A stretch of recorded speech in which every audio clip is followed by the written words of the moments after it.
Good. You should be. And don't let that happen again. Thank you for taking the time to talk to me. How are you doing? I'm doing very well. That's all. That's all you get. I like it. Short and sweet. Fantastic. Yep. Which is iconic because, of course, you're famous for being tall and menacing, you know, so. And now we know why I was cast. It's typecasting. It's method acting. She's evil.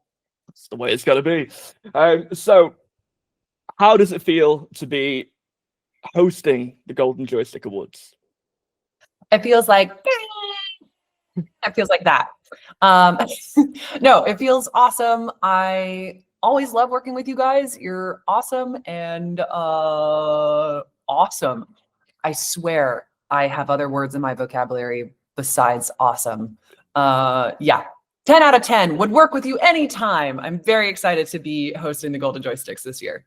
Well, good. I'm very excited to see you there because you have, of course, you've won a joystick before. For your portrayal in Resident Evil Village. And looking back, what's your memory of that? It's interesting because this was all still pandemic times. And so that happened virtually.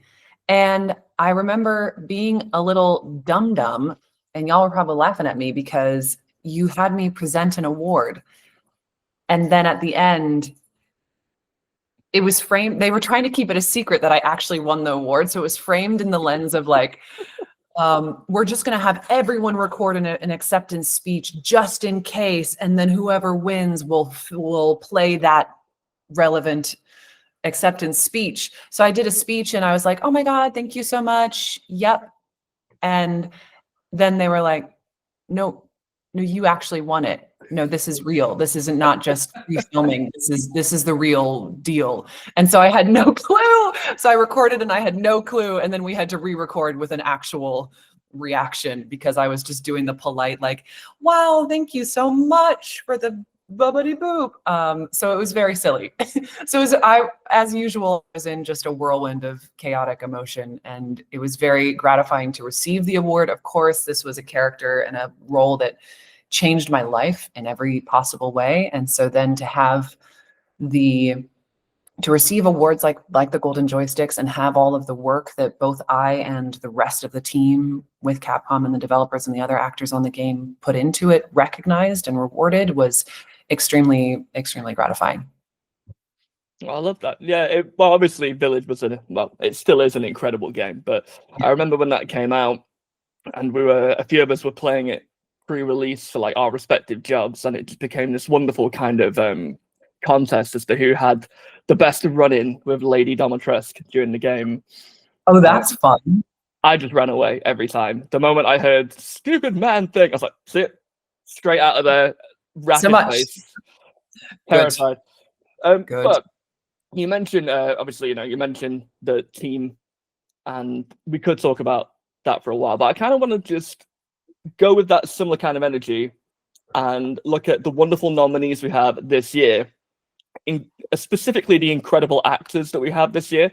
And I'm wondering if there are any particular performances within a game from 2025 that have stood out to you.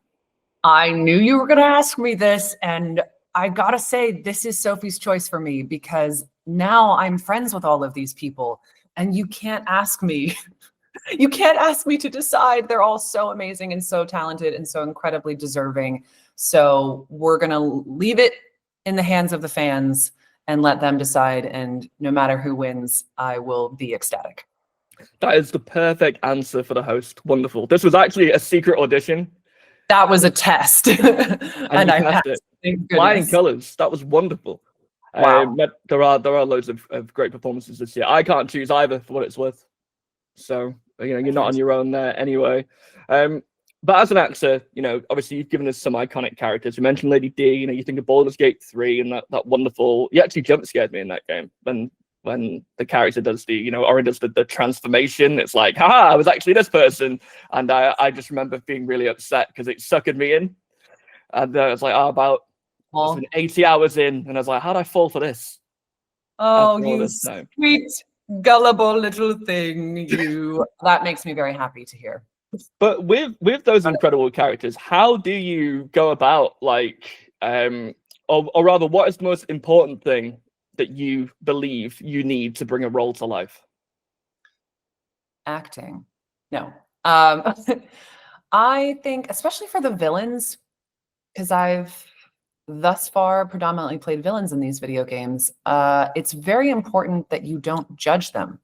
And you have to be able to look at them with love in order to fully understand their whys and who they are. And for Orin, a lot of people like to just call her psychotic. But for me, she is that. But the reason why she is that is because she is secretly just like a broken little thing. She's never known love. She was never taught how to love. She literally, that's a foreign concept to her. She has no idea what that even looks or feels like. The only thing she knows is violence. So of course she is the way that she is. So for me, I look at her with a lot of empathy and compassion of like, oh my gosh, you sweet little thing. You don't know any better. And you have so much fun.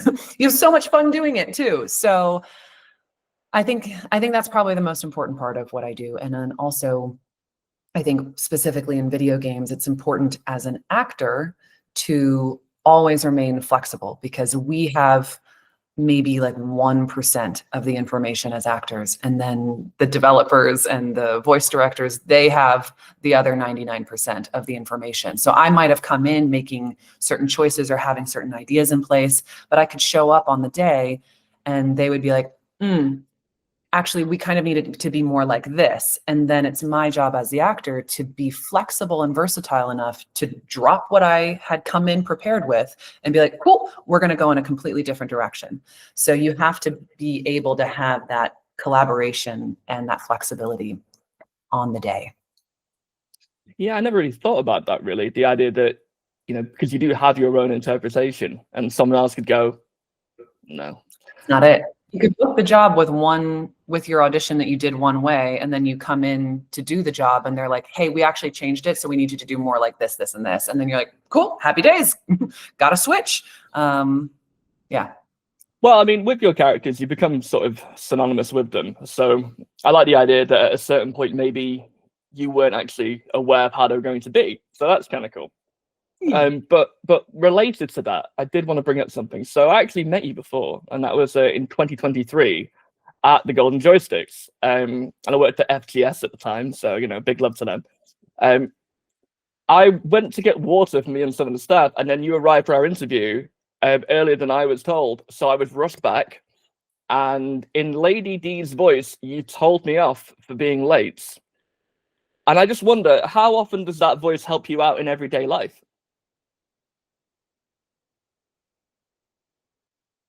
I should probably utilize it more, to be honest with you. I could probably work that to my favor.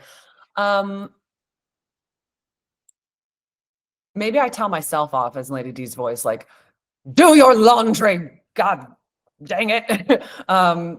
Something like that to motivate me and scare me into actually doing the things that I need to do. I should employ it more, though. I think it would be quite lucrative if I just go into meetings as Lady D and then come out with everything I ever wanted and more. Probably is how I think it's work. Very unlikely a director will tell you to do a character differently if that's how you say I'm sticking. No. Also, there was a very nice moment there that I thought I'd just bring up as well. After it, Neil Newbon saw you, a friend of yours, and you both embraced in a siblingly hug that was so wonderful. It really took the edge out of the scary voice from 10 minutes earlier. So, but yeah, generally, I'm still scared of that moment. So, thank you for that. Good. You should be, and don't let that happen again. Well, we'll find out next time, everybody. About Lady D, she has high standards, and she expects everyone to meet them. And there's something that I really respect about that. I think we, in general, but especially women, it could serve us to bring that energy with us wherever we go. Of like, bar's here. You better meet me where I'm at. Otherwise, you better go. So I do admire that about Lady D. That is a really good point. But when you said like high standards, that was a pun, wasn't it? Yes. I intended that from the start.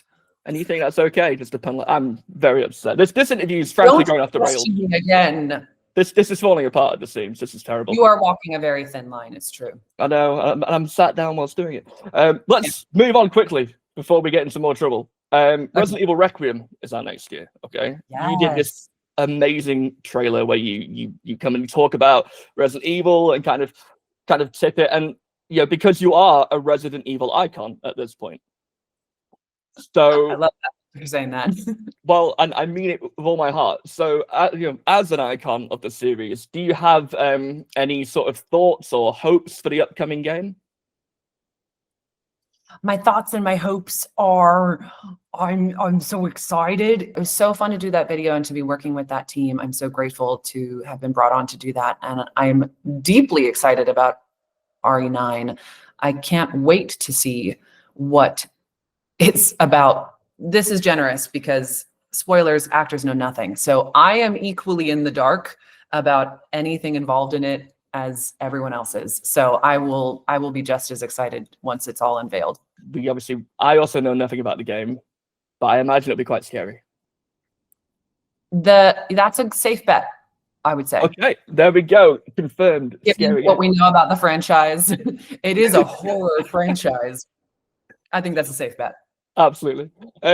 So you've obviously been in a lot of series, not just Resident Evil, and mentioned Baldur's Gate and plenty of games. If you could go back to any of the games specifically you've been in like a sort of parallel universe version, and play a different character in that same game, are there any characters you would like to have played or that you think would be fun to jump into? Okay, there are so many in Baldur's Gate, though. This is another Sophie's Choice. There's so many cool characters in Baldur's Gate. But you know what? I think I would want to play the silliest, goofiest, gooberiest character. I don't know. Maybe I'll like swap places with Aliona Baranova, who wears many hats within the realm of Baldur's Gate. But one of her many hats is she plays this squirrel. So maybe it would be my truest wish to just play a squirrel. A squirrel or like a dog, something weird and derpy that just comes out and is like, what? I absolutely love that. What a fantastic transition that would be. Thank you. This is my audition. Please cast me as your next derpy, warty toad, or a squirrel that's lost its acorn and is frantically searching for it. A dog that sniffs too many butts. I don't know. Whatever that is, I'm ready. Team. I personally would love to, but Aliona would be very upset with me. I'm not prepared to incur her wrath, so I'm not doing it. Looking back, not incur her wrath. I'll play a different squirrel. Don't worry. You could do like a sort of gray and red squirrel duo. That might work. Ooh, Battle of the Squirrel. I like it. And my squirrel's just big. I have a giant squirrel and she has a teeny tiny squirrel. And then I stomp on her and smoosh her under my paws. I can see it now. The poster, we've got Squirrel X Squirrel. The caption is, it's nuts. Perfect. We've got this written down. Done. There we go. We'll make $1 million. Get writing. Make it happen. Wonderful. To bring us back to reality, because I keep dragging you into silly cul-de-sacs, and I'm sorry, but I have no off switch. No, I hate silly cul-de-sacs, clearly, so. What am I like?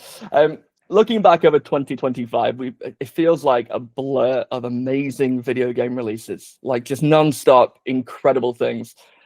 Do you think it's been a good year for video games? Definitely. I mean, we can look at our nominees and tell that, oh, my dog whining. Shut up. I'm in an interview. Don't interrupt me again. Where was I? Yes.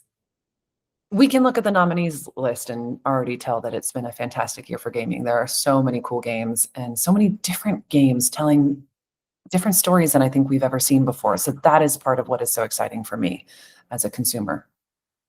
And with Ultimate Game of the Year, which is sort of, the big award at the Joysticks. It's full of big awards, but this is like, considered the biggest by many.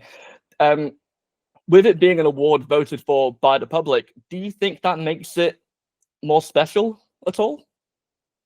Ooh, interesting. I mean, everything we do as artists, especially in video games, we're doing it for the fans. So we wouldn't be here without them. And so it feels right to me to give them an opportunity to give us the feedback of what we're doing right and what's working for them. They are the reason why we do it all. Wonderful. What a lovely answer. And a little bit of fear in your eyes at the end there when you were like, was that the right thing? Did I do it? Did I do okay? You did remarkably. But I hear a dog whining, and I didn't even know you had a dog, Maggie. What kind of dog do you have? Oh, I'm shocked that you didn't, because I'm obsessed with her and I won't shut up about her. She's a big old mutt. Oh, big old. There's a variety of different things. She looks maybe schnauzery because she's got this big luscious beard and eyebrows that just go, and she looks like an 80-year-old man, but is in fact a young woman. I love that so much. Yeah. So she's everything to me, and I birthed her. Fantastic. In that case, I might as well ask one of the most cliche questions ever. Are you a dog person, cat person, or both? Clearly, I'm a dog person. Cats I like the idea of, but I don't love the idea. Am I allowed to curse? I won't. Okay, I don't like the concept of anything that's in the house. I don't need that in my space. So maybe if I had an outdoor cat, that could work for me. Hold for like 5 seconds. Holding. Say that to his face. Don't shit in the house. Stop it. It's rude. Use the toilet or go outside. There you go. Boo. Thank you for that. That's Artie. Artie. That's Artie. Okay. A little house. He's here for the rest of the interview, people. Oh, good. Say hi to GamesRadar. Well, we have actually reached the end of our time together, I think, actually, Maggie. So you are free. Oh, wait. There's a shake and a shimmy. Are we going to meet a new friend? I can lift you up the way. Okay. Okay. What? Can you stop moving? Okay. You're underfoot. You are literally under my feet. Okay. And I was going to show you off, but I guess you don't want it. She's a shy ghoul. She's a shy. She couldn't possibly be on camera because she's too shy. Nothing wrong with being shy. He would be shy, but he's too dense to realize. Just doesn't figure it out. Well, Maggie, thank you so much for talking to us. I can't wait to see you at the Joysticks. I'll be there, and you'll see also we'll have Maddy there, who is recording this. So big thank you to Maddy. My boss Sam will be there, so you can complain to her about all the things I've done today. And well. Yes, absolutely. I might as well be there for it to say the feedback. Just I can get it. Yeah, we'll just take out the middleman, be there, receive it. Absolutely. Yeah. I look forward to being told I insist upon myself, which is probably my biggest flaw. But thank you so much for your time, and have a wonderful time hosting the Joysticks. And yeah, hopefully we'll have a nice chat again very soon. Amazing. Well, thank you so much, James. It was such a pleasure to see you again. Thanks for having me on, and I can't wait to see you November 20th for the Golden Joystick Awards. Be there or be. Exactly.